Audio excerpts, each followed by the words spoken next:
Bima Pub, urahisi wa maisha.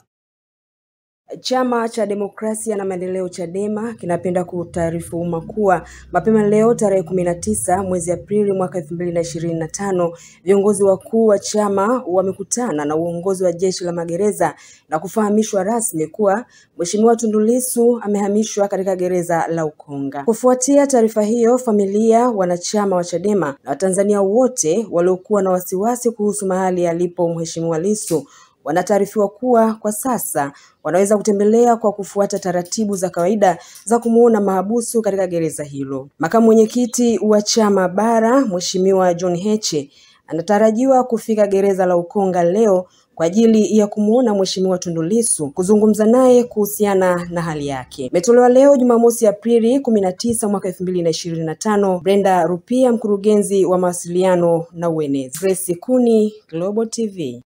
Mimi naitwa Juma, mmiliki wa magari ya usafirishaji wa mizigo na abiria. Natumia Bima Pub kwa sababu inaruhusu kuweka TIN namba yangu wakati wa kununua bima. Inafanya iwe rahisi kudai vati kutoka TRA kwa kutumia hati hiyo hiyo ya bima. Uwezo wa kupata mkopo bwana. Hii inasaidia sana kugharimia mambo mengine ya uendeshaji hata kama bajeti inabana. Tumia Bima Pub kwa kupiga *150*51 alama ya reli au kwa WhatsApp tuma neno Bima Pub kwenda namba 0764166066 ujipatie bima. Bima Pub, urahisi wa maisha.